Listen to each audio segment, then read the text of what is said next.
So I wanted to make this video to talk about the latest video by the YouTube channel Second Thought, run by Chapman, called Why Peaceful Protests Don't Work. Now, I've made a video in the past responding to a Second Thought video, and I can safely say that I have a great deal of respect for JT. I think he makes fantastic content, and he is most likely my favorite creator on YouTube. I think his content is definitely vital for people who want to transition towards a more leftist ideology and want to learn more about that. And I highly recommend if you're not watching him, and he's definitely inspired my content a lot.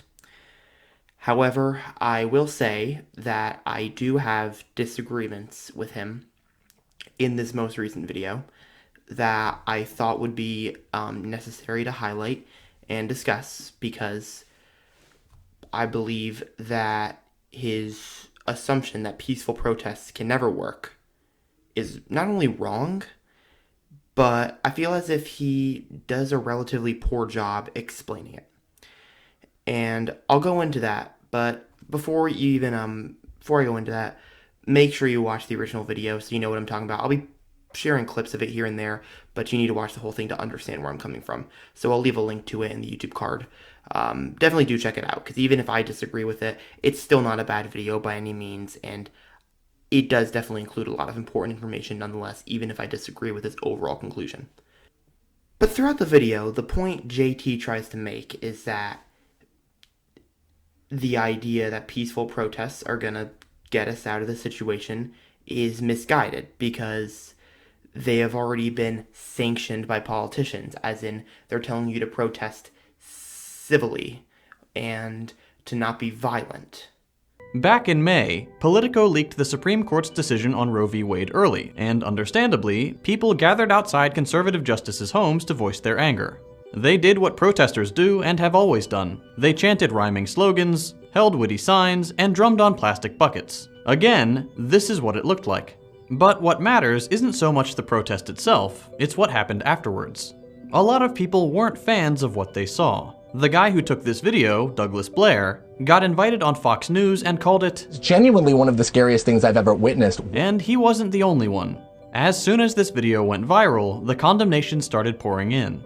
Republicans called Democrats hypocrites for not denouncing this heinous act of violence, with barely enough time to get the words out before the Dems proved them wrong.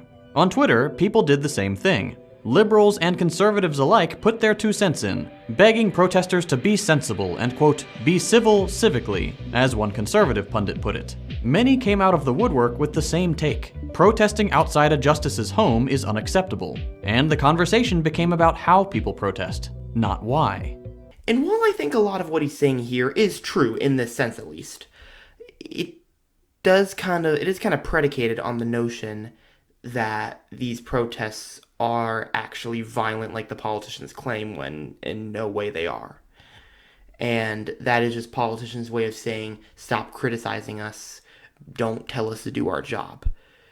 And so the fact that they're telling them to stop goes to show that they are, on some level, being affected by it. And I get it. Politicians are saying, protest peacefully, not violently.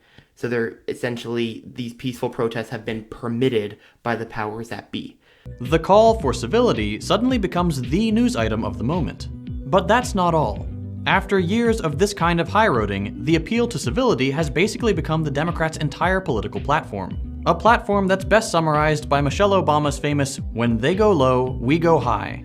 The Democrats have become incredibly attached to the idea that following strict social and institutional conventions makes them morally superior to the rest of the rabble, whether that's the protesters doing it the wrong way, or the Republicans they chide for bending the rules and being rude. These calls for civility are not made in a vacuum, and they aren't made with the goal of real democratic resolution in mind. These are cynical demands to do politics through government, an institution politicians know will kill these demands for justice. A place where they will be watered down at best and outright discarded at worst.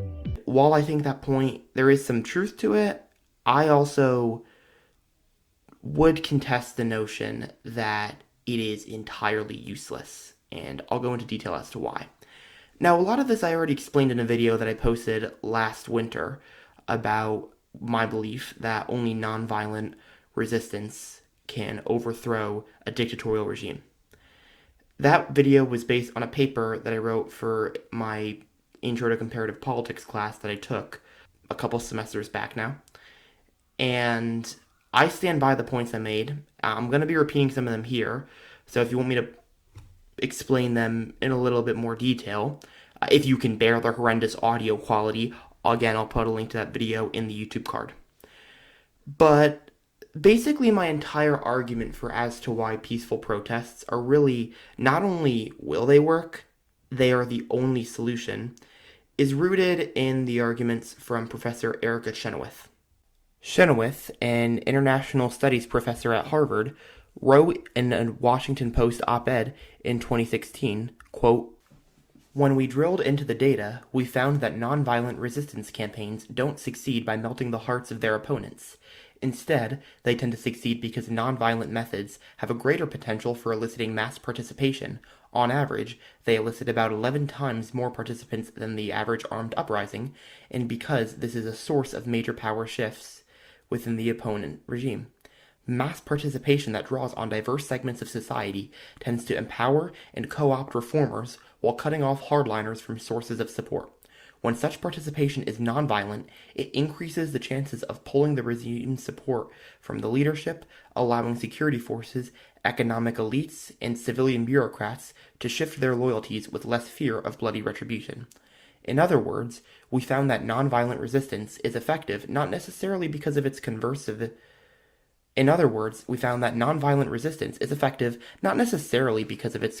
potential, but rather because of its creative, co-optive, and coercive potential, a theory that Albert Einstein Institution founder Gene Sharp has articulated for decades.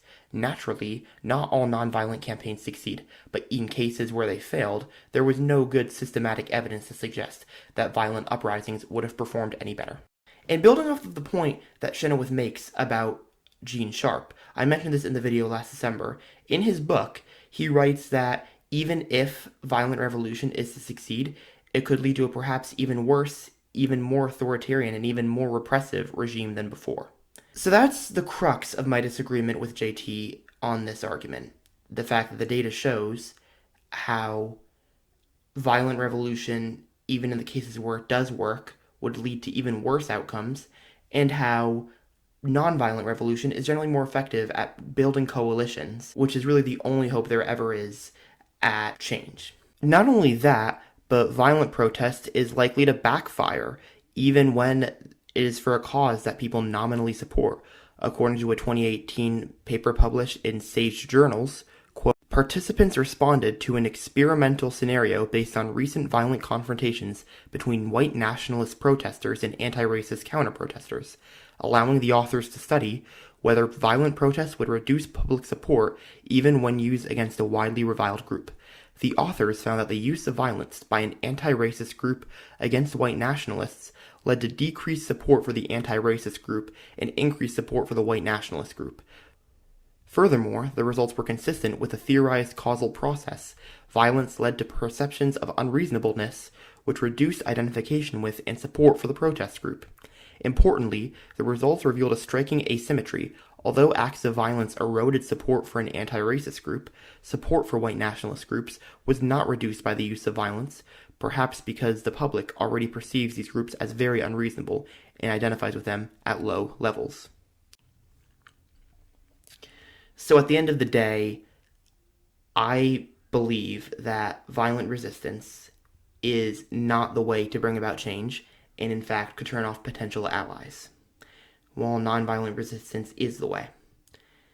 And I want to be clear here, as JT points out in the video. Except Obama's time in office was full of moments where he led the charge on increasing the state's violence without facing any resistance. For a long time, Obama was called the deporter-in-chief because of how aggressively he pursued the deportation of, at the conservative end, 2.5 million people. His legacy is also one of over 540 drone strikes and hundreds of civilian deaths, also unopposed by the Republicans he's trying to pin the blame on.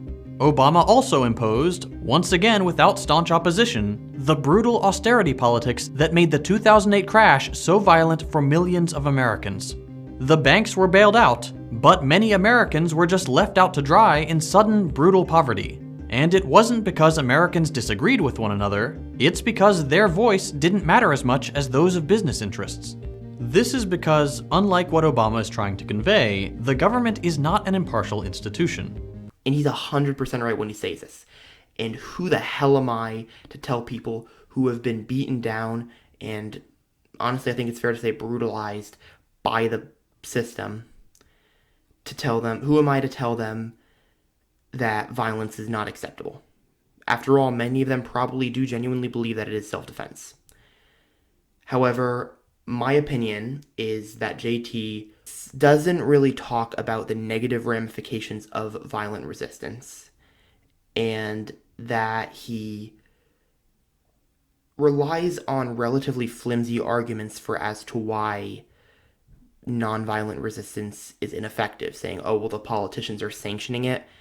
No, they're not. They're completely bastardizing the meaning of it by calling it violence and saying that they're harassing the people in power, which they're going to do regardless. So why not just keep doing it and keep ticking them off until they eventually relent? So that's what I have to say about this. And again, in spite of everything that I've said in this video, I still have massive respect for JT and his content, and I highly encourage you to check him out if you haven't already. Yes, even this video, because I know that I've kind of criticized it here, but again, it's still not a bad video, and his content is overall, I would say, important for people who are seeking to learn more about a left-wing ideology. But for now, I will say thank you so much for watching. If you enjoyed this video, be sure to like and subscribe down below. And do you agree with what I say? Do you disagree with what I say? We can absolutely talk about this. And just leave in the comments down below. Let me know what you think. And if you want to see another response video that I did to Second Thought, you can check out right over here. And I will see everybody soon. Peace out.